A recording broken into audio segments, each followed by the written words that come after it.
My name is Jerry Root, and I come from a small town west of Chicago called Wheaton, Illinois. And there's a small college there, a liberal arts college. I teach at that college. I teach in the area of spiritual formation and evangelism and leadership, but most of my academic work is on C.S. Lewis. I have some on evangelism too, but most of it's on C.S. Lewis. Most of my books are on Lewis. I did my doctorate on him in England in the Open University, but my supervisor was at Oriel College, Oxford University. But I've been intrigued by some of the things that we'll talk about today out of desperate necessity. I am aware, not of all of it, but I'm aware of enough of my brokenness to certainly want to have it fixed. And I want to understand how my faith in Christ works in this whole process of trying to see my soul repaired and restored. And so what we will be talking about, that spiritual formation, what does it mean to grow in Christ? And while I will root these things indirectly in text, but I'm going to come about things from a roundabout way, so just be patient with me. But I will try to make it extremely relevant. And it'll be some of the things we talked about last night, actually.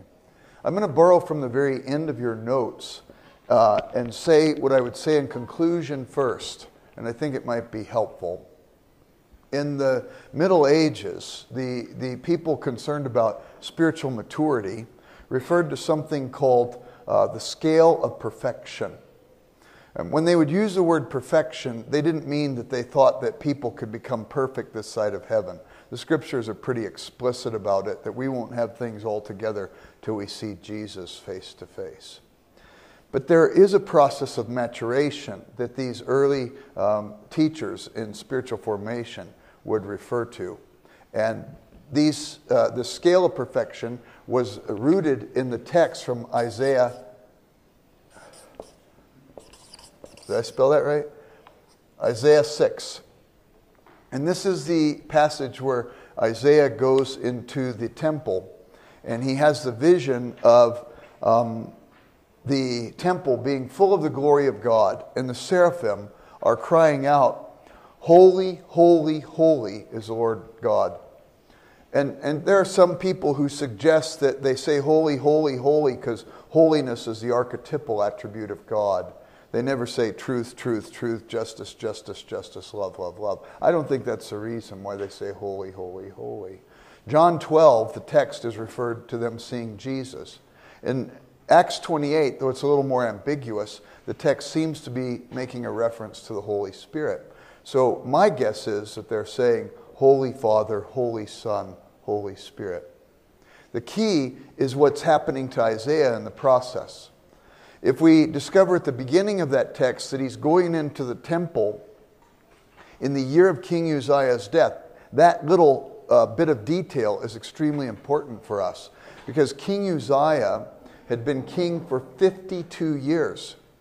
Anything that might have been known of stability of government had just passed away. And this was really significant human stability, but even the best of human stability is not utterly stable.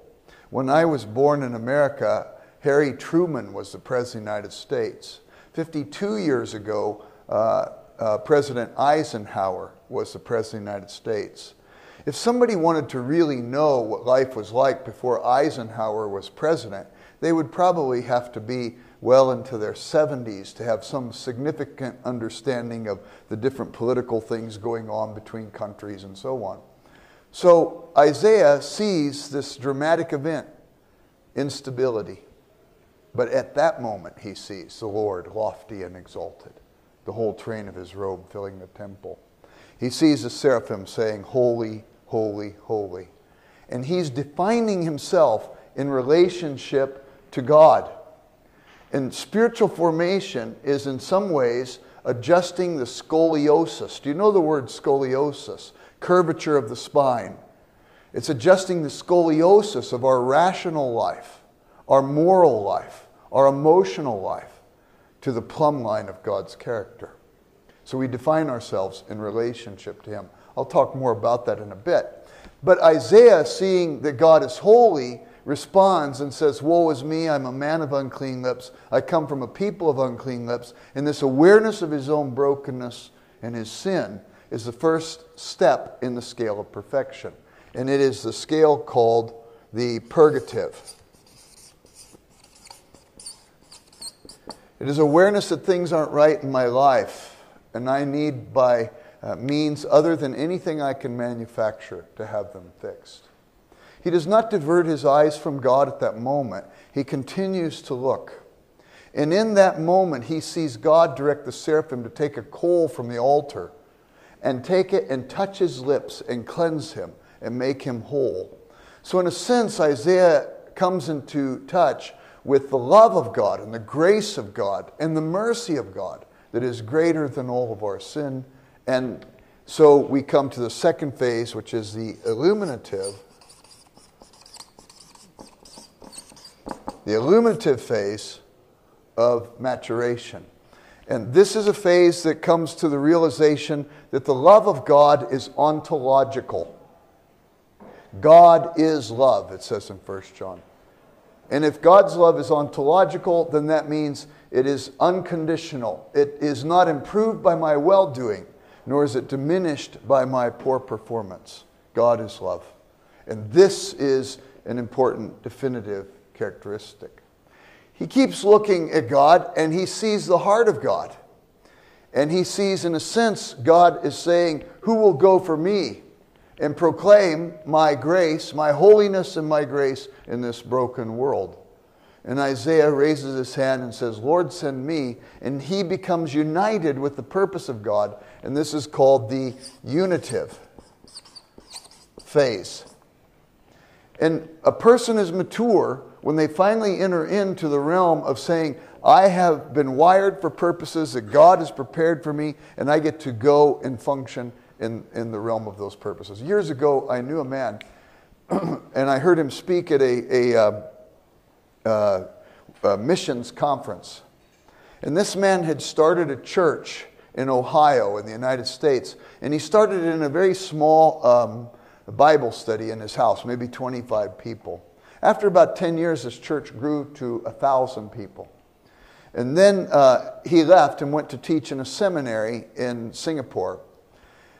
And after he left, the church grew. It's probably about 6,000 now. Very large church. He told me that, and he told the people assembled there, that there was a man in his church who was on his board, his elder board. And this man was a very bright man. He was an engineer, and he had started a company from scratch, from nothing. And what he would do is if you had a product and you needed to get it to the market, and it needed to be refrigerated, he'd figure out how to develop a fleet of trucks for you to get your products to different markets. Let's say you were going to deliver glass and you needed it to get to the market so that the glass would in no way break. He would develop the trucks that could do that. So my friend said that his friend told him, "Come to my office. I want you to see my workplace. And after you see my workplace, we'll go to dinner and or lunch and we'll discuss church business." He said he went and he couldn't believe the genius of this place. He had started from scratch and he had 500 people now working for him. He would go through the company and he knew every person by name. "Hey, how's the new baby doing? Hey, how was that bowling league that you're a part of? Did you have a good time the other night?" And then people would run up and they needed things solved. And they would say, "We've got a conundrum over here in this part of the factory." And he would look at it and he would draw a few things and they'd run off and it would be fixed.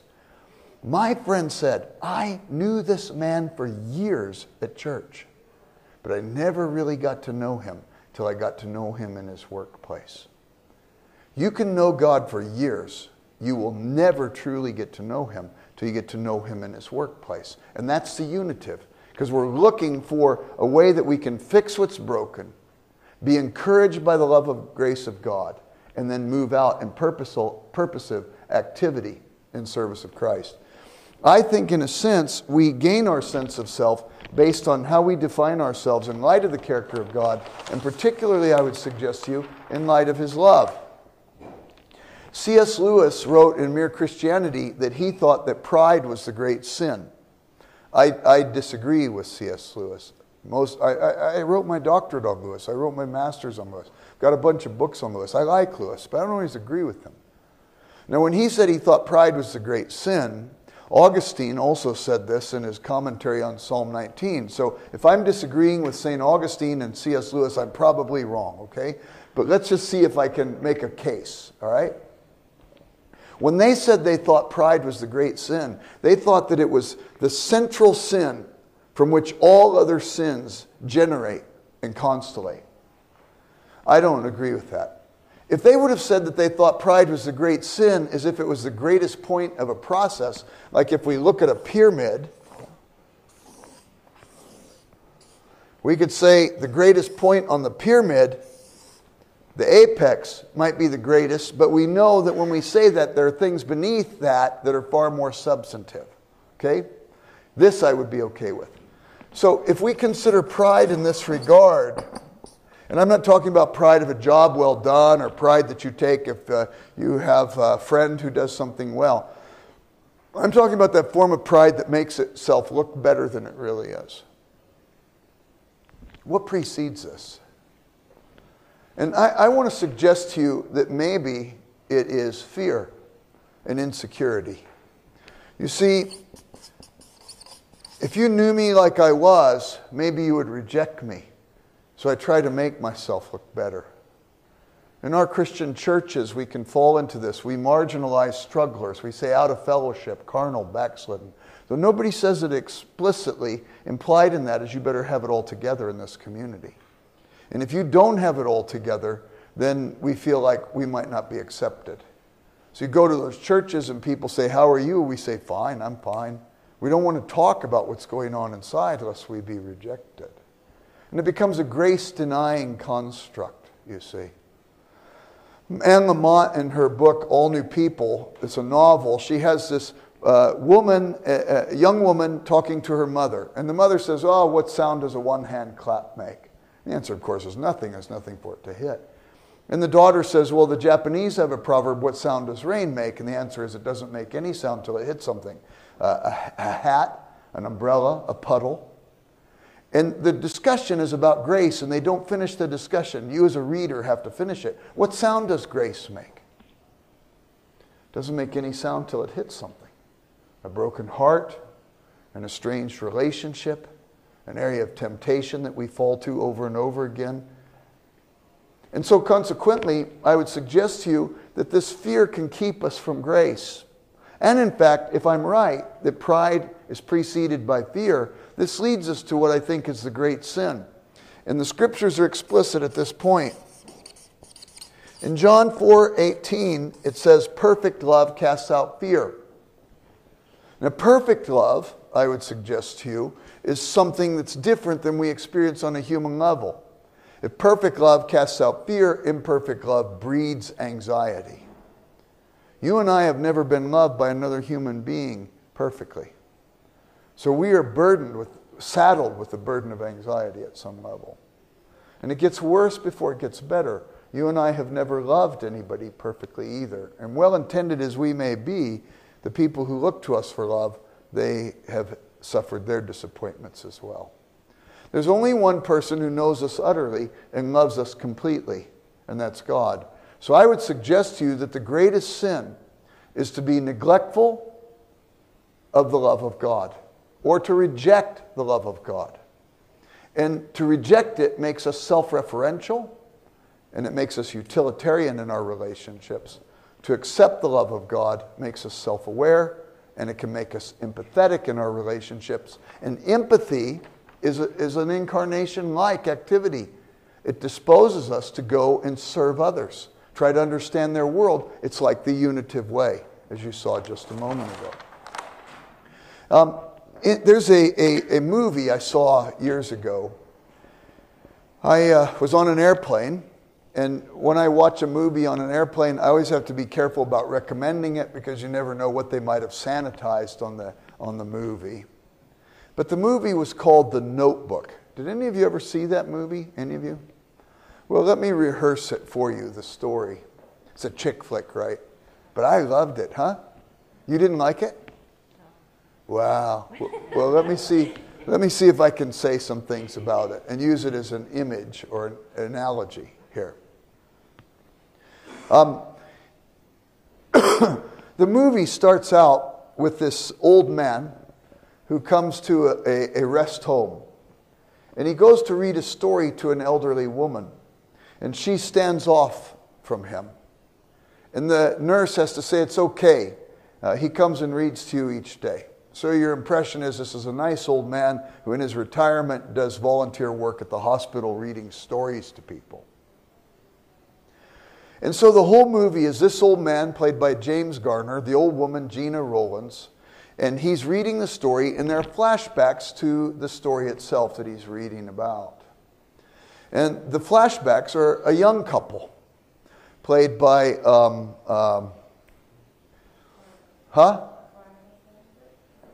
Say it again? Is it Ryan Gosling? Yeah, Ryan Gosling plays the young man. And it was both their first movies. McAdams. Yeah, Rachel McAdams plays the young woman. And there's a love story going on here, but it looks like everything is counting against the love story working.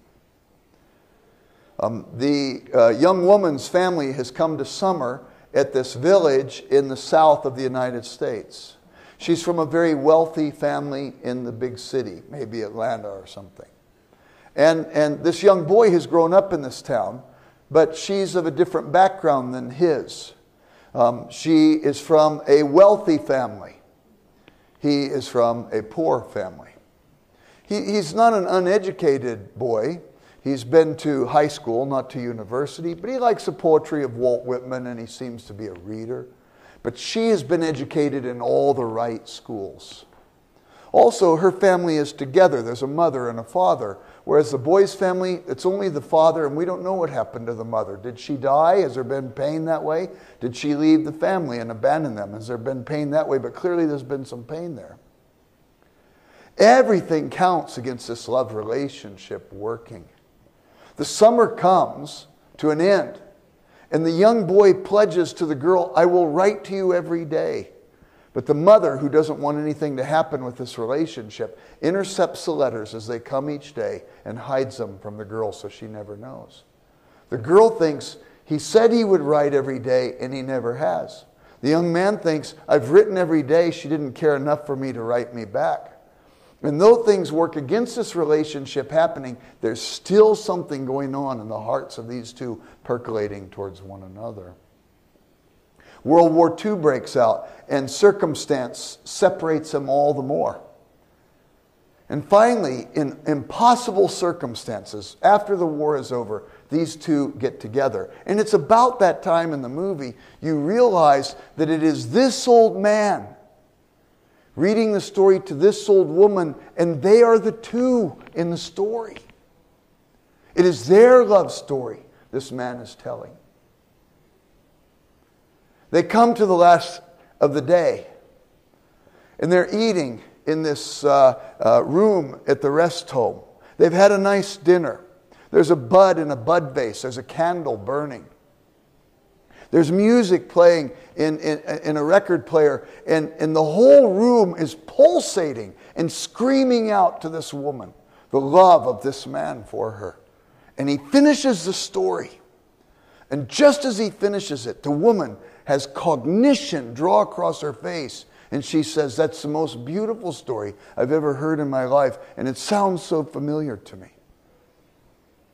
It's our story, isn't it? He says, yes. She says, how much time do we have?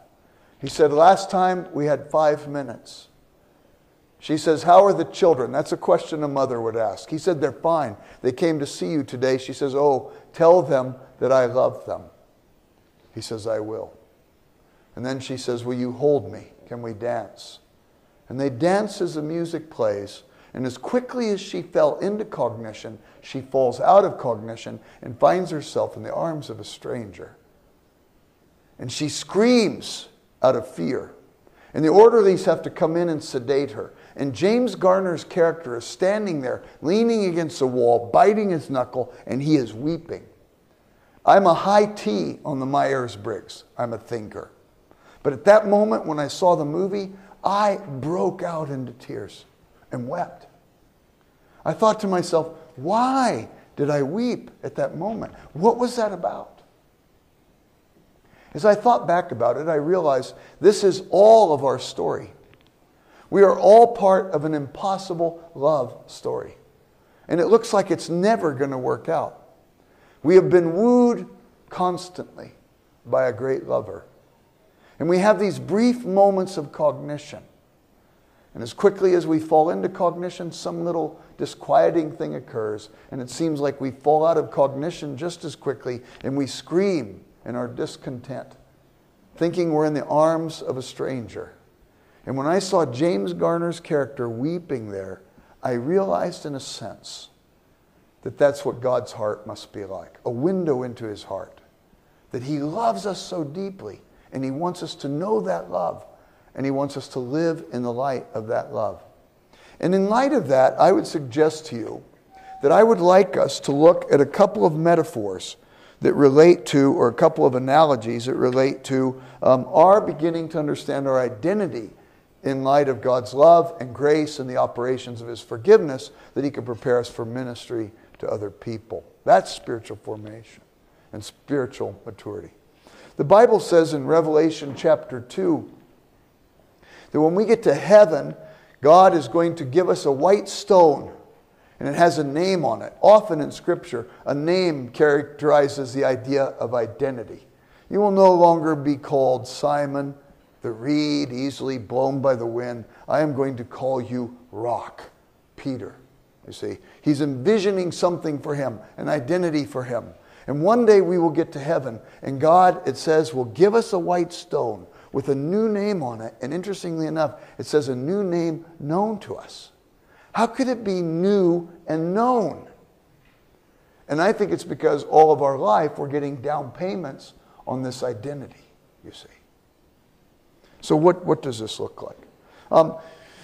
The developmental theorists, social sciences who work with how people develop and grow and mature, they will see some things that are classic and characteristic.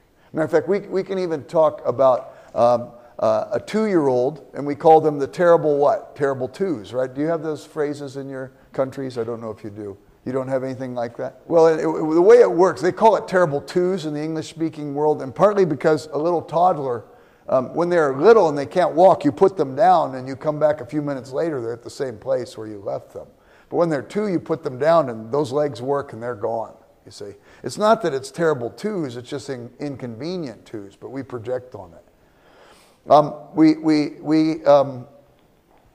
In the Midwest of the United States, we say of corn that it will be knee-high by 4th of July. In fact, it's not. The agronomists have worked with it. It's about armpit high by 4th of July now. But we see this development in our world. The social scientists, people like Piaget, they talk about cognitive development. Erik Erikson, psychosocial development. Kohlberg would talk about moral development. You've got Perry and Fowler talking about spiritual development and so on. Now, this development thing wasn't invented by the social scientists. Even the scriptures say in Luke 2:52, Jesus grew in wisdom and stature in favor with God and man. So there's intellectual development, wisdom, grew in favor with God, spiritual development, man, sociological development, and he grew in stature. There's physiological development. We could have talked about even Christ in his humanity having psychological and emotional development and so on. In the process of life as we develop, we, in a fallen world, have some tragic things occur. And I would like to suggest to you that our lives are like an old phonograph record. Do you guys remember what a phonograph record was? All right? Huh? Vinyl record, all right? One day I'll have to change this illustration because nobody will have ever heard of such a thing, you see. But our lives are like an old phonograph record. And they begin to start and somebody puts a needle in our life and we begin to play out our themes in this world. And because the world has fallen, invariably those records get scratched in certain places. we have some pretty sad things happen to us along the way. Whether they're actual or perceptual makes no difference. We interpret ourselves by virtue of those things. Let me see if I can explain this a little bit. My best friend at Wheaton College is the theater professor. His name's Mark. Mark grew up in a very large family. He was the youngest child in a family of 8 children. His parents were well-meaning, well-intended, but they were fundamentalists. And as Christians, they were somewhat rigid in their understanding of the world. Mark was an artist. He was a very good actor. He was on national television, in programs on national television, consistently over many years. He performed on Broadway in New York. He was a theater and stage actor. He was a Shakespearean actor. Very good. And Mark had this artist's inclination from his youth. And he loves Jesus very much, but he didn't quite fit the matrix of his parents' understanding of how the world should operate. So consequently, they didn't understand him, and he wanted one day to show them how much he loved them. So his parents were gone for the day, and they had one of the older siblings watching him. And you can know what that's like, right? So he went and he got his crayons, his paints, he got his colored pencils, his chalk, and he got his felt tip markers. And he spent the entire day drawing a mural up the white wall of the staircase at the back of their house. And the whole time he's thinking, when Dad and Mom come home and see this, they're going to say, wow, Mark really loves us. Look what he did for us. He was so proud that he could show his parents he loved them. The whole time he kept thinking, when Dad and Mom see this, they're going to go get their friends, and they're going to bring them in, and they're going to say, look what Mark did for us. He really loves us. When his parents came home, you can imagine what happened. He was spanked, disciplined, sent to his room. He wept and wept, not because he was spanked, but because his parents didn't see what he was trying to show them. Fast forward several years ago, Mark was directing the autumn play at Wheaton College. His day went something like this. He would go to school, teach some classes. He would do some grading of students' papers. He would meet with students one-on-one with office hours. He would have faculty governance meetings and things like this. And then he would come home for an hour break to kind of collect himself, eat a quick meal, and then he'd have to go back for rehearsals into long in the night. And when this occurred, something happened. And what happened was that he's sitting in this anteroom off of their kitchen that opened up into their dining room and their living room, their family room. And his 6-year-old daughter, Ruby, is standing at the sink with a basin, filling it with cold water, and it was splashing up everywhere. And Mark's thinking to himself, I came home for rest. Now I've got to clean up this mess. And he gets up and he says, Ruby, Ruby, honey, what are you doing?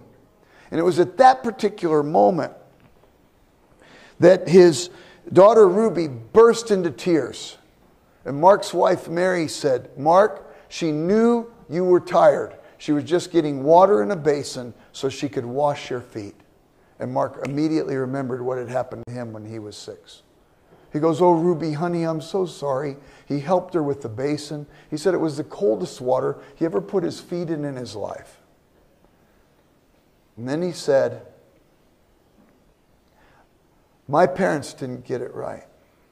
I got it half right. Maybe one day Ruby will get it all right. We live in this world where we get scratches on our record. Well-meaning people, I think, do things that are unfortunate. We interpret our lives rather than having the white stone where Jesus gives us our identity. We pick up our identity from these events. And only Jesus can give us a proper sense of identity. Well, what happens when a record gets scratched, what? It skips, right? It goes round, goes round, goes round, goes round. And these places where we have significant scratches in our life, we can get stuck in those places. We've identified ourselves this way. And the psychologists have a word for it. They call it repetition in search of mastery. We're looking for some way we can resolve these conflicts. You're driving down the road, somebody cuts you off, you honk the horn. That's one thing. 20 miles down the road, you're still tailgating that person, honking the horn, screaming obscenities at that person. It's not about them cutting you off. You're projecting something hurt from your past onto that situation. We long to deaden the pain of this. And these things happen to us early, so we gravitate towards behaviors that kind of deaden the pain temporarily. I call them anesthetizing behaviors. There are obvious anesthetizing behaviors. Drug addiction, alcohol addiction, sexual addiction, workaholism, eating disorders, and so on. There's some less obvious ones. I've worked with Hell's Angel type people, do you know what I mean? The motorcycle gang people. I've worked with some of those people in the past, not a great number, but enough to see a pattern. Everyone I got close to, I found, had a marshmallow heart. And the hard veneer was built to protect that heart. I met a man who once created chaos in his world to deflect people's attention from the chaos in his soul. And that was kind of his anesthetizing behavior. My guess is we all have our own little themes that we play on these, but they fall into classifications. And the other thing too is while we gravitate towards the anesthetizing behaviors when we're little, as we grow, we develop convictions. And often the convictions run against the grain of our anesthetizing behavior. I'd like to suggest to you there can be some forms of ministry that can be a kind of anesthetizing behavior. And it could end up being abusive in a community if a person hasn't learned how God can heal them. When we develop these convictions and they run against the grain of our anesthetizing behaviors, we find ourselves constantly going back to the anesthetizing behavior. Why is that? We feel like Paul in Romans 7, the very thing I desire to do, I don't do, and the thing I find myself doing is not what I want to do. Who will set me free from this body of sin and death? Why do we keep going back to the anesthetizing behaviors? I want to suggest to you it's because our wounds are deeper than our convictions. Our wounds are deeper than our convictions. You can tell a person till you're blue in the face, you shouldn't be doing these things that are destructive to you. And the person will still go back, and you can tell them till you're blue in the face, don't do this, but until you show them how Jesus can heal them at the place of the sorrow, they will keep going to the thing that will deaden the pain. So how do we mend? And I want to give you an example. There was a story. This is not the worst story I've heard in years of ministry, but it's one of the worst. It's not my story, but it's a true story, and I'm very familiar with the details. There was a boy. When he was about 4 years old, his mother died, giving birth to a younger brother. I think he's going to have some abandonment issues in his life. They say until a child is about the age of 12, they have a difficult time sorting out their own identity from these events. C.S. Lewis's mother was dying of cancer. He was told when he was only 9 years old, pray for her, she'll get better. He prayed, she didn't get better. He was told, pray harder. He prayed harder. She died. He felt he was responsible for her death because he didn't pray hard enough. Bad advice from well-meaning people. Children interpret their life this way. I think you can have a divorce in a family. You can have a child who could say, you know, if I would have just done more, maybe Dad would have stayed. And this person gets on a high-performance treadmill, always trying to do stuff to make sure that their life doesn't experience brokenness and estrangements. Another child says, Mom left, I must be dirt. I wasn't enough to keep her here. And this person gets on a self-destruct treadmill. Another child says, that hurts so deeply, I never want to be out of control of my circumstances again because I never want to hurt like that again. And this person becomes a high control person, very difficult to work with. If you've ever met the high control persons, my impression is that most of these people are operating from a place of deep hurt. And if you can understand that, you can be a little more patient with them. Doesn't excuse the behavior. Those could be three people, three responses of three children in the same family. I think this young boy, when his mother dies, is going to have some abandonment issues. His family is very abusive. It's a large family. I don't think they were sexually abusive, but they were physically abusive, and he got the brunt of the grunt. They were emotionally abusive. He got the brunt of the grunt. When he's 17 years old, he's kicked out of the family. He has no visible means of support, and he has to completely take care of himself. He's got a lot of sadnesses in his life. He gets work, and he's clever, and he climbs the ladder at his place of work. But he has limited opportunity, and when he gets to the top of the ladder, given his limited opportunity, somebody at his work filed a sexual harassment charge against him.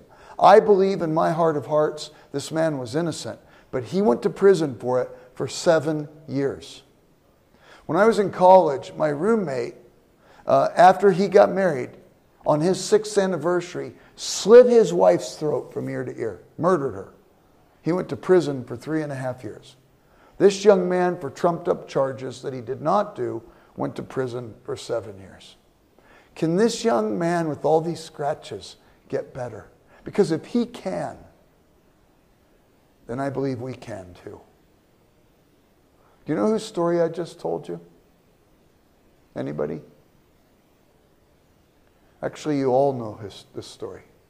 You're all very familiar with this story. I just told you Joseph's story in the Bible. I told you we'd get to Scripture. We get there indirectly. You see, Joseph's mother, Rachel, dies giving birth to Benjamin.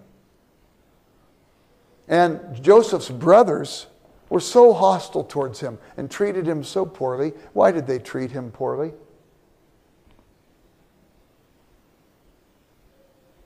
Why did Joseph's brothers treat him poorly? Do you know the passage? Huh? Their father preferred him over the others. And if anybody should have known better, it should have been Jacob, who was the unloved son of his father Isaac, who preferred Esau over him. But sins of the parents are visible in the children of the 3rd and 4th generation. Who are the brothers really mad at? I think the father. But Joseph is the easier target. And in a sense, when you understand that, well, it does not in any way excuse the brothers' behavior. Doesn't it break your heart for the brothers that they might have felt so unloved by their father? The whole story is dripping with pathos. Joseph is sold into slavery. He ends up in Potiphar's house. Potiphar's wife comes on to him. He runs rather than compromise. She files charges against him. He's put in prison. When finally he is released from prison, and there's even some sadnesses that take place there. Remember when he interprets the dreams of the baker and the wine taster? It's 5 years into his prison sentence, and he says, "Please remember me to the wine taster." And 2 years later, before he's remembered. He must have developed some remarkable skills in that prison because he's put in charge of all the prisoners. And it's interesting that in that incorrigible environment, he brings order out of the chaos. He learned some leadership skills. It's kind of counterintuitive to how we think the MBA process should be. Go to this university, go to London School of Economics, you'll be a great leader, it'll all be good. We wouldn't think of saying to this bright young person, why don't you go to prison for 7 years, see if you can organize that. If you can do that, we think you can run a country.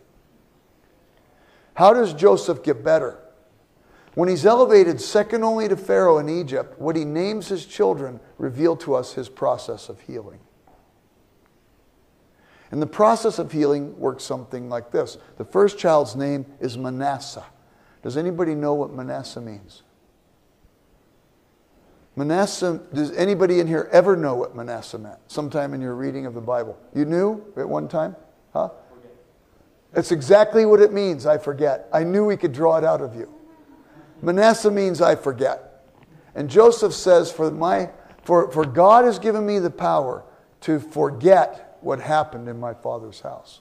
Now we know he didn't forget, because when the brothers, not knowing he's their brother, come for grain to Egypt, he gives them a banquet and he seats them in chronological order of their birth around the table. He remembers details. He says, does your father have any more sons? He knows that they have Benjamin and he wants to find out, why isn't Benjamin here? Did he die or what's happened to him? He asks all kinds of specific questions. What did he mean? I forget. And I think it meant that he was able to forgive to the forget place.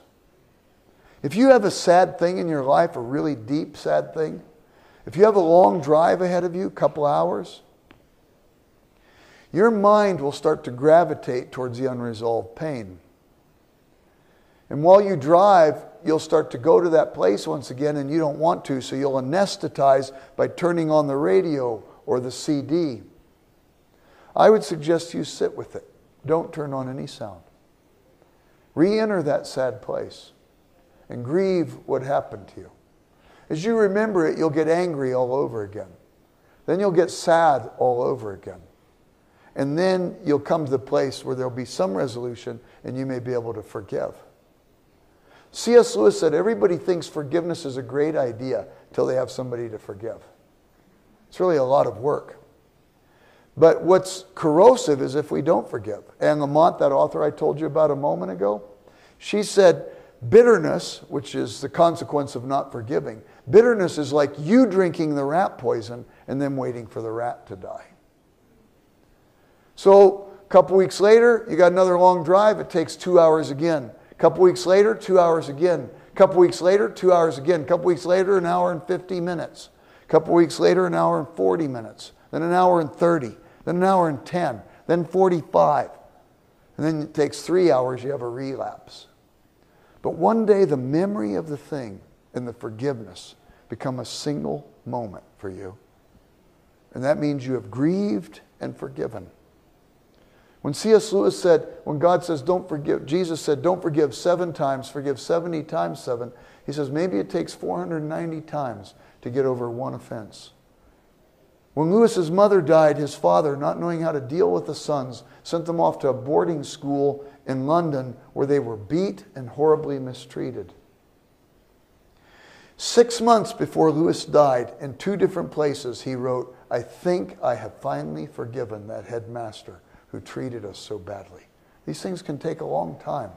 But I would suggest you working on it can give you the same fruit of the results of having forgiven, because you're aware of these things and you discover grace. There's a man named Jerry Sitzer.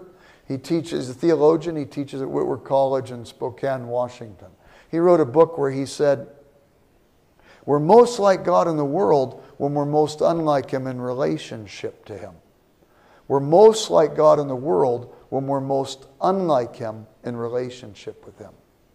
If God is utterly independent, self-existent, if He is necessary being, we come to Him unlike Him. We come to Him dependent upon Him. That we might then go into the world like Him in the world, independent of the world. So we could be givers rather than takers. So we could be servants rather than utilitarians who are using others.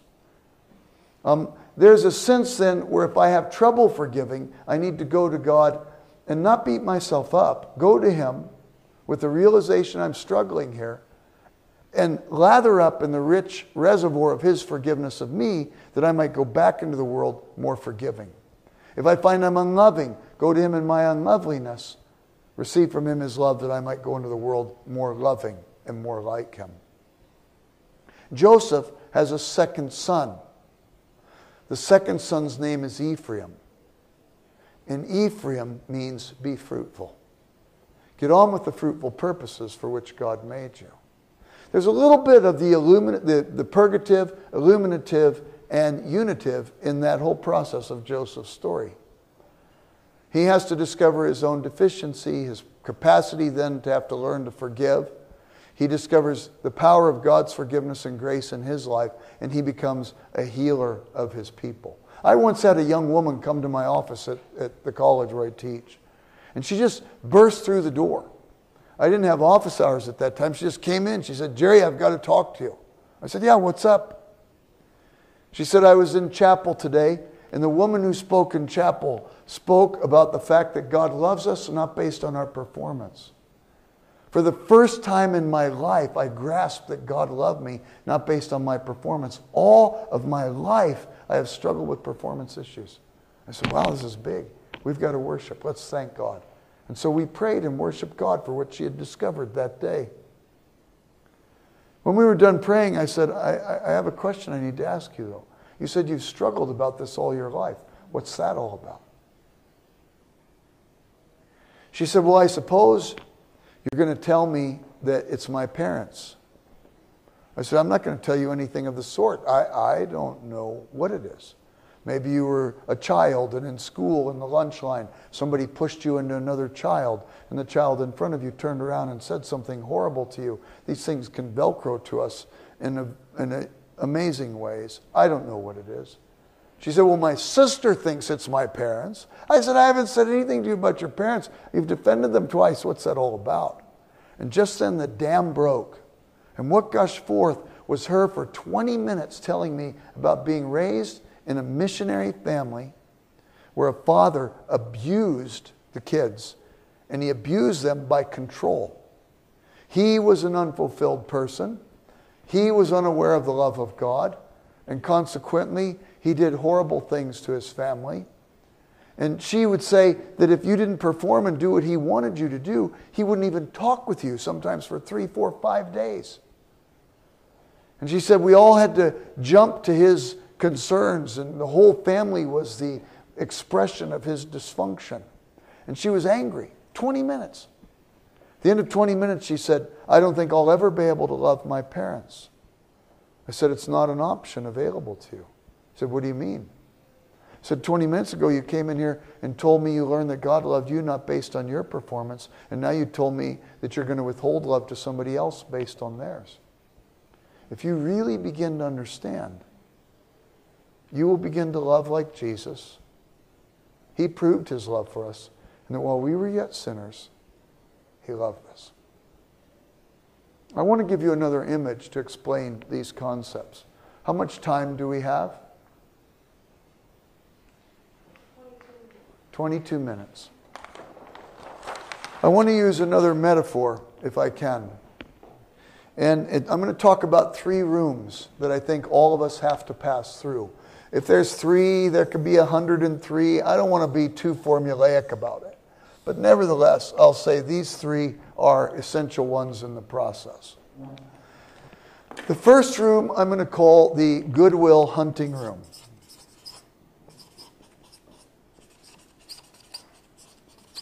How many of you saw that movie? The language is despicable, but nevertheless, it's not gratuitous. It's the way people would talk in South Boston. Gratuitous bad language is when 9-year-old girls playing softball in Bad News Bears talk with gutter mouths to just get a rise out of the audience. But this story is a story about a young guy named Will Hunting, and he is played by Robin Williams. It's the first big movie Robin Williams and Matt Damon star in. Robin Williams is also in the movie. He plays a counselor, a psychologist. And Robin Williams, this was he won the Academy Award for it. I think it's the best role he played in a movie. Will Hunting is Einstein-level genius. But he grew up in the foster care system, and he's been horribly abused in that system. He has a chip on his shoulder. He's very angry. He's got all kinds of scratches in his record. There's a professor who finds out how brilliant he is, and when the professor finds out, he wants to use him. He's a utilitarian. And the court system says, okay, you can have custody over him if you can find a counselor who will take care of him. And this guy can't find any counselors. So he takes him to his old friend Robin Williams. And Robin Williams grew up in South Boston. And Robin Williams, the psychologist in this movie, he has had abuse in his life as well. And consequently, Robin Williams, rather than trying to be pretentious, seems to be secure in himself. And he goes back to the old neighborhood and works with kids. Teaches at a community college, not MIT like the professor. And so the professor takes him to Robin Williams. The professor's always thought that Robin Williams made the bad choice rather than make lots of money and make a name for himself. But I think Robin Williams is more at peace by virtue of the choices he made. And he brings Will Hunting to him, and Will Hunting wraps Robin Williams up in a knot, so to speak, in the counseling session. And it ends with Robin Williams having Will Hunting by the neck. And Will Hunting says, I think the session's over. And Robin Williams says to the professor, I'll see him. I'll see him next week. The next week, they bring Will Hunting back. And Robin Williams says, come with me for a walk. And they go sit down on a bench at a park. There's a pond there. Ducks are lazily swimming by. And Robin Williams says, you know, I thought a lot about you that day that you came to see me. I thought about you till long into the night. And then I haven't thought much about you till just now when you've come back. He said, you're really smart. You're Einstein-level brilliant. You read about all kinds of things. You read about art. But you've never been to the Sistine Chapel. You don't know what the vibrancies of the colors of that painting by Michelangelo are really like. You've never smelled what it's like to be in the Sistine Chapel. You read about war. But you don't know what it's like to fight like I did in Vietnam and cradle your best friend's head in your lap while he dies and bleeds to death with you because the rescue can't get there in time. So you've probably read about love. But you don't know what it's like to sit by the side of your wife, the woman you love most in the world, in the hospital as she dies of cancer. And all the nurses in the hospital know that the signs that say visiting hours are over don't apply to you. And you won't leave her side. Says, you've read about these things. You're an orphan, aren't you? Robin Williams asks him. Will Hunting says, yes. He says, what would you think if I told you I knew all about it? I read Oliver Twist once. And Robin Williams says, I'm in. I'm in for the long haul. I want to know you. Next week, Will Hunting comes back. And he sits in the chair and doesn't say a word for the entire session. The professor comes back and basically says, have you fixed him yet? He said, well, actually, he sat here the whole time, didn't say a word. Professor says, is that bad or is that good? Robin Williams says, pretty impressive, actually. Why? Why would it be impressive? Because Will Hunting isn't going to say anything because he wants to see if he doesn't line up to do what the psychologist wants him to do, will the psychologist dump him like everybody else has dumped him in his life? But Robin Williams hangs in there. And eventually Will Hunting starts talking. And most of the movie is the relationship between Will Hunting and somebody who will love him. And as time comes, he starts to get better. He starts to deal with his own relationship detachment disorder that's a result of people abandoning him. He can't stay in relationship with anybody else. And Minnie Driver, who's the love interest, is feeling the sadness of this.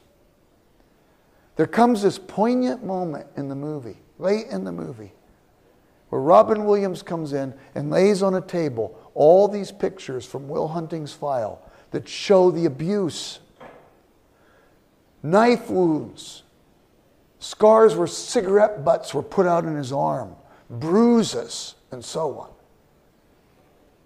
And he lays them down, and Will Hunting says, do you know about this? And Robin Williams says, yeah, actually, I do know about it.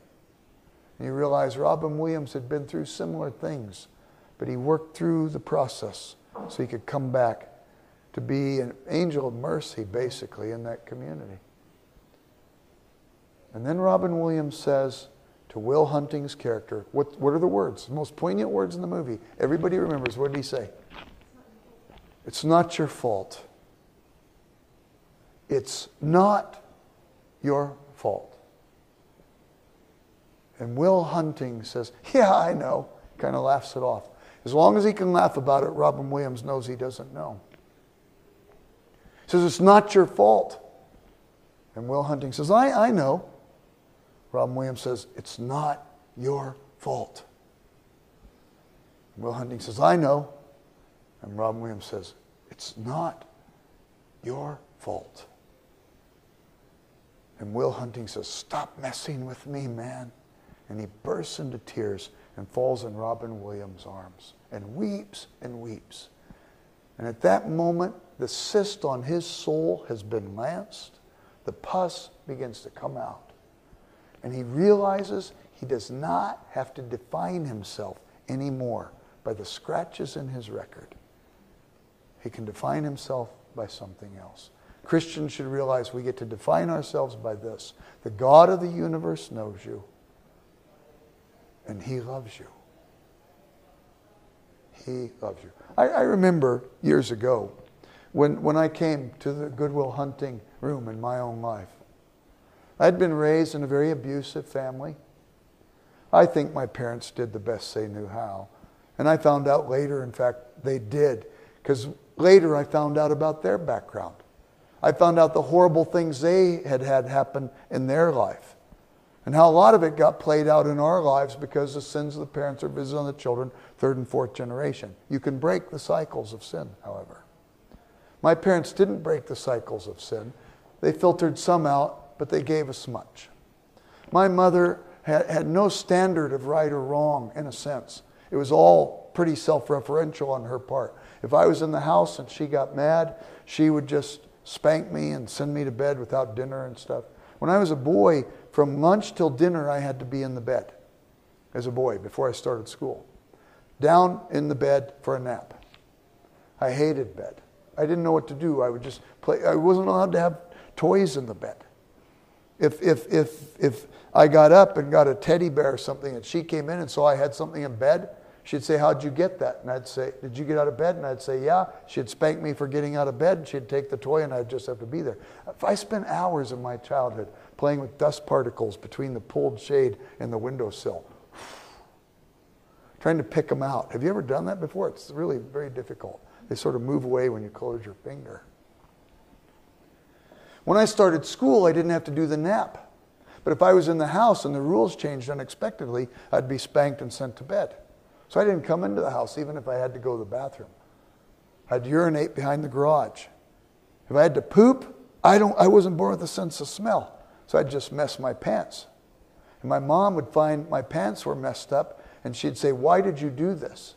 And she'd take the soiled underwear and she would wipe it in my face and leave me at a toilet bowl to clean it out. And I didn't say, "Well, Mom should get to a therapist and figure out this anger stuff." What do? You develop your own identity based on that. And I would say, I must be a really bad guy. I remember then when I went to therapy years later, and the Goodwill Hunting day came, when I realized I didn't have to define myself by that stuff. I could define myself by who I was in Jesus. It was liberating. My sister came to a couple of the counseling appointments. She's 8 years older than me. I love her deeply. She's my closest of all my siblings. And I remember her telling the therapist stories of things that happened. There were 4 children. I got 90% of the abuse. And as my sister told the story, she started weeping. And she said stuff I didn't even remember. And then all of a sudden, the counselor says, "Why are you crying, Kathy?" And she said, "I lived in that house and there was nothing I could do about it." It took a few weeks of tears to get over that. But then I knew that I had to go to the second room. And the second room is the dark room. This one's really hard. Luke 6:40 says, "A pupil fully trained will be like his teacher." Doesn't mean we necessarily know what the teacher knows, but we pick up by contagion those things that we saw modeled before us. You've heard it before. Those who have been abused can tend to be abusers. Richard Rohr, the Catholic pastoral theologian, puts it like this: "Pain not transformed is transferred." I went to the therapist and I said, "I need to talk to you about some things. I really don't want to talk about them. But I've heard people who have been abused could be abusive. Is that true?" She says, "It's not always the case, but often it is. It's what you saw modeled." I said, "Then I think I need to look at that." And in fact, as I looked at it, at my own parenting, I think I did a fair job with my parenting. I have 4 children. But in most cases, there will be one who will be singled out for something. And my oldest son, Jeremy, he has 178 IQ. It's very difficult to raise a child who's so much smarter than you. Utterly unaffected by peer pressure. But he also does odd things, or he did when he was a child. I didn't worry about his grades. It didn't bother me if his room wasn't cleaned up. None of that stuff affected me. I would get upset if he would do something and his friends would make fun of him. And I would see him marginalized. And I think what it did was it awakened my pain in me for those places where I had been marginalized by my family. If I'd see him eat his boogers when he's 12 years old, and his friends would be laughing at him. Or he would get his lips chapped, and I'd buy him chapstick. And he would lose the chapstick and keep licking him until he had that big scab around his lips. You'd drop him off at school, and I'd see the kids pointing their finger at him and making fun of him. It just killed me. I'd say, Jeremy, I don't want you to do that. I don't think I even saw him. I think I was so self-referential that I saw my pain in his, and I was trying to fix my pain. I wasn't in touch with what was going on in my life. I hadn't discovered the grace of God at those places yet. And I would spank him. I'd say, you do that, and your friends make fun of you, I'm going to spank you. I'd give him a swat with the belt. Next time you do it, it'll be 2 swats. Next time you do it, it'll be 3 swats. People have got to 40 swats. You know what that is? It's child abuse. I was a child abused. My boundaries were violated. And I didn't even see that the very thing I hated to have done to me, I was doing to my own son. I thought I was doing him good. It's weird how we rationalize our sinful behavior. He was 15 years old when I got a hold of this. And when I realized what I had done, that I had done what had been done to me, I was so brokenhearted. I went to him immediately and I said, Jeremy, I want to talk with you about 4 generations of sadness in our family. And I told him what I knew about my great-grandparents and my grandparents and my parents and me. And I said, and I wanted to keep you from feeling marginalized by your friends. And I had no clue I was making you feel marginalized by your own father. Oh, Jeremy, I was so wrong. Will you forgive me, Jeremy? Will you forgive me? And we wept and wept and wept. At least 2 hours. We just bawled together. I said, oh, Jeremy, I love you so much. I'm so sorry. I didn't know. I'm without excuse, though, because I knew it wasn't right to me. I should have known. The next day, I went to him again. The next day, I went to him again. The next day, I went to him again. I get to be the Robin Williams to my own son and say it wasn't your fault. You don't have to define yourself by these things. After 2 weeks, every day, going to him, he says, Dad, I got it figured out. It's okay. One time I asked him, Jeremy, can I have permission to tell the story? He's 34, so what's that, 19 years ago. I said, can I have permission to tell the story? He said, yeah, it's okay, Dad. So it was about a year later. When I told the story at a meeting, it was a tender meeting and stuff. I saw him, he was up in the balcony. And when the thing was over, a bunch of people came up, they wanted to talk about this stuff. And Jeremy comes up.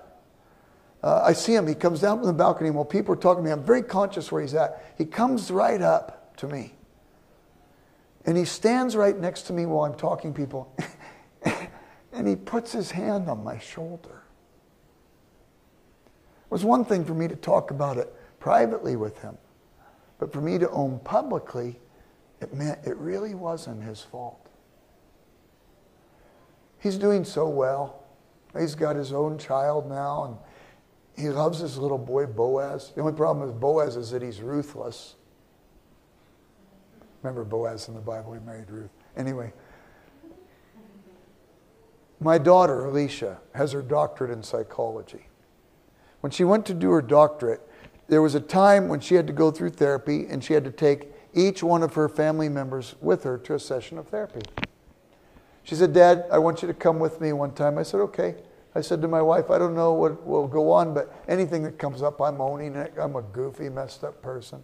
It's nice to be able to go through the scale of perfection, to realize that you are a sinner, To realize that God does have His grace for you, because if you know He loves you, you can look at things openly. Your sense of self is resting on who He is, not on your performance. So I said, okay, I'm going, and we go there, and Alicia starts talking about some of the sad things that happened in our family. And I said, Alicia, it's true, all of that happened, but none of that happened to you. It happened to Jeremy. She said, Dad, I lived in that house. And in that moment, I worshiped God that He gave me that experience with my sister going, because I was able to see how much it wounded my sister to see my abuse, how much it must have wounded my daughter to see my son's abuse. I said, oh, Alicia, I am so sorry. It wasn't your fault. It was my fault.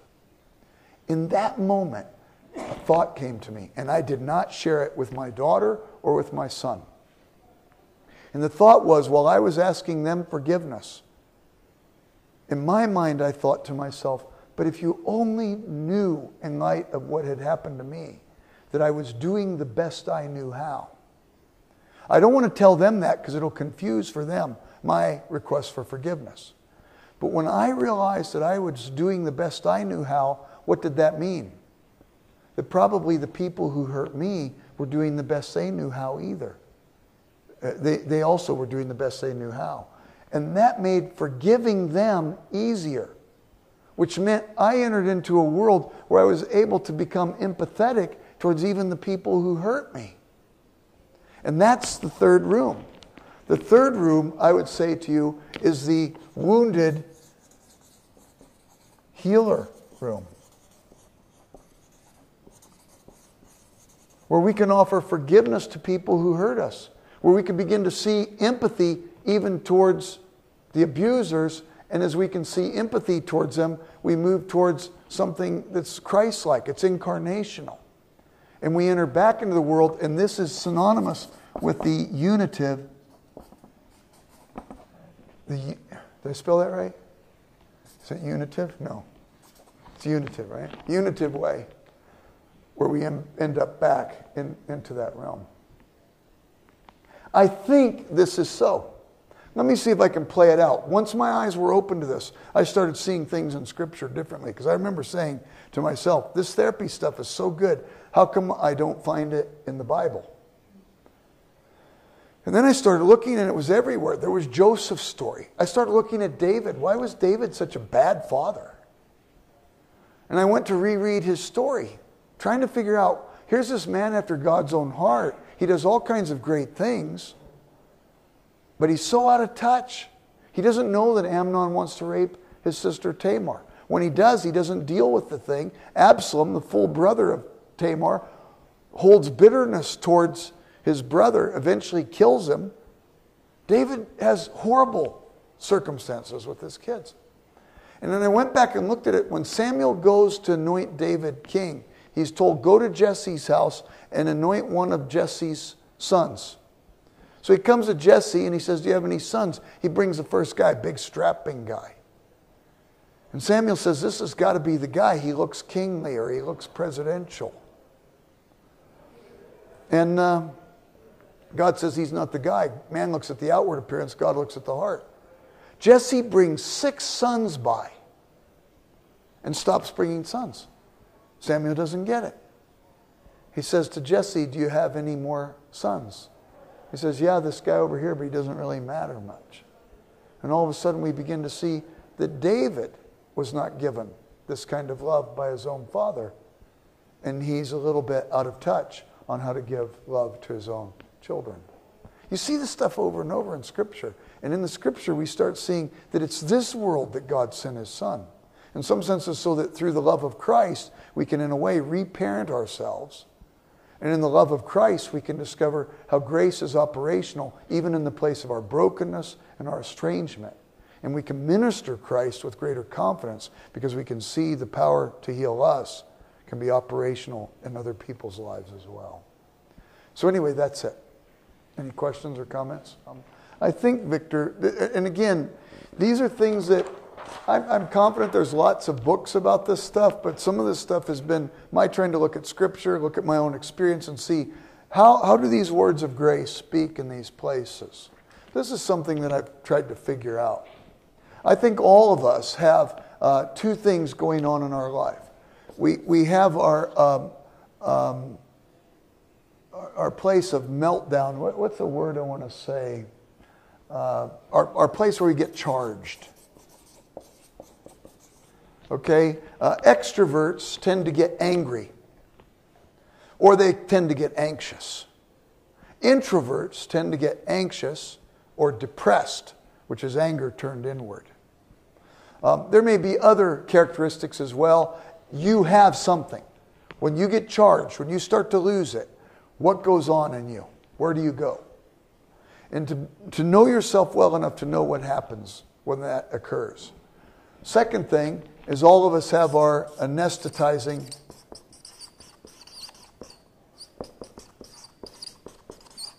behaviors. The things we do to try and drug the pain. Do you know what yours is? You don't have to share it. But are you in touch with what you do when you melt down? Huh? There's many people who do workaholism. There's many people who do ministry too. I noticed when I was a little boy that if I saw somebody on the playground at school and they lost their lunch and they were crying, I'd give them my lunch. After school, I'd beat them up maybe. You know, I was in fights every day after school, but my heart was going out to people in school. Both of those were true of me, I think, because I was angry on one side, but also I saw the tears of this other person. I don't think I saw the tears of that person. I think it was my trying to stop my tears as I saw them reflected in that person. I went into ministry, and when I would hear about the lost sheep and leaving the 99 in the fold to go get the one lost sheep, I took to that passage like a duck to water.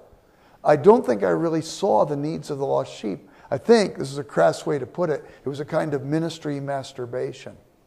I'm trying to fix myself. I don't see the person. There came the time, though, when it changed.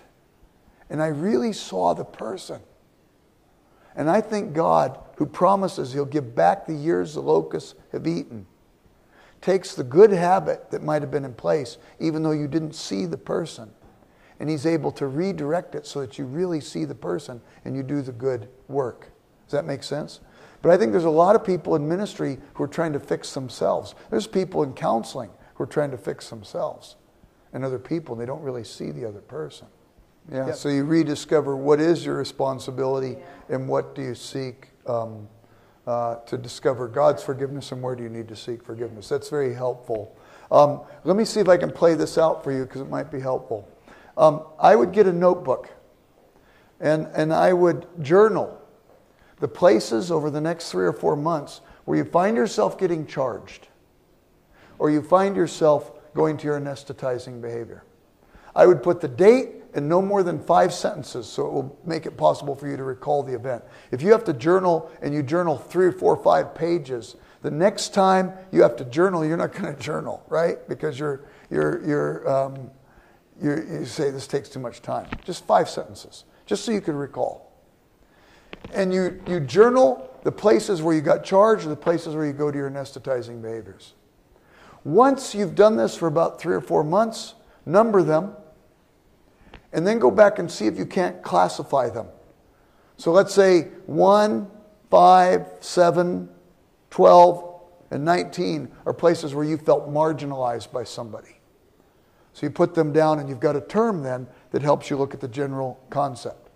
Another one, maybe it's numbers 2, 4, 8, so on. They fall under another classification. Once you get the word that says these all look like this, that word then becomes a pointer back. And you could say, where was it in my early days where I felt this kind of thing? When did it first occur? And go back and start forgiving at that place. I'll see if I can give you an example of this. Once you discover it, how you can go back and forgive and grieve and get past it so it doesn't hold you anymore. See? I remember when my youngest son was getting married and our house was full of activity. We were going to have the rehearsal dinner at the house, and my wife had these big lists of things she wanted me to do. It was right at the end of the school year, so I was grading papers. I'd grade 5 papers and go do a chore. grade 5 more pages and go do a chore. Grade 5 more papers, do a chore, something like this. And I wash my clothes. And my wife comes in and I say to her, hey, Claudia, do you want me to do your wash? She says, no. If you do my wash, you'll probably throw towels in there and throw my underwear in with the towels, and the rough terry cloth towels will mess up my underwear. I don't want you to do my clothes. So I said, okay, there's some towels here, I'll do those. We have a washing machine that it weighs the wash and it only uses as much water as it needs to. There are a couple towels, I throw it in the washing machine. I go do another chore, I go back, I'm grading papers. Claudia's gone for a while, she comes back. I come out, I say, hey Claudia, did you slay the beast? Did you get your chores done? You know, I give her a big kiss and then I go back into my office, and a few minutes later, Claudia says, Jerry, come here. I go in the laundry room. She reaches into the washer and she pulls out her underwear. And then she pulls out some towels. I have no idea how those got there. I don't think I did it. At least I wasn't conscious of it. No, there was nobody else at home. I'm the only one who could have done it, but I wasn't unaware that I did it. And I felt horrible, absolutely horrible. And I was making excuses and saying, Claudia, I don't know how that got there. I don't know how. I'm so sorry. But I felt myself crying. I go back in my office and I start bawling. That seems a little excessive. What's going on? I pray, Lord, shine your light on whatever place in my life this is coming from. Because this is way over the top, more than it needs to be. And a memory came to me. It's called theophostic prayer. Do you know about theophostic prayer? Theos, God, phos, light. You pray God's light into your life to show you these different places where the woundedness is. And all of a sudden, a memory came to mind. I was about 4 years old. My younger brother was 2. We were in this chair and we're rocking back and forth facing the back of the chair. My dad's watching TV, my mom's ironing, and we're just doing what kids do. Nobody told us stop rocking. All of a sudden, the rocking chair fell over and went into the sliding glass door in the back of the house. And all the glass broke. And my mother comes over and grabs me, and she just starts beating me and beating me. And then she picks up my younger brother and she says, Jimmy, are you okay? Are you okay? I hadn't thought about that in 50 years at least. And I go to Claudia, weeping, and I say, I think I know where this came from. And I told her that story. She says, you've never told me that story before. I said, it's not one I've remembered. And I wonder if this came from there. And I begin to grieve, and I begin to forgive. I begin to forgive a woman who I believe did the best she knew how, given the garbage that she had been given in her life. And I think this is how you discover where those places are, so that you could bring the light of Christ's grace into those places of brokenness. Just as he comes incarnational into our broken world, you bring, by the power of the Holy Spirit, his grace incarnational into your broken life. Yes. The question is, what do we do when we keep working these things? Is it like peeling the onion? The difference between this and peeling the onion is that in peeling the onion, you find nothing in the center. This one here, as you peel down the layers, you find things. That's a big difference. Number 2, I think that it reminds us constantly that the need for Christ is not casual, it's constant. And there's always a place where we get to discover the way grace operates once again. And I think it makes us more honest and more tender. I've shared Jesus with people for years and years. I've led thousands of people to Christ over the years.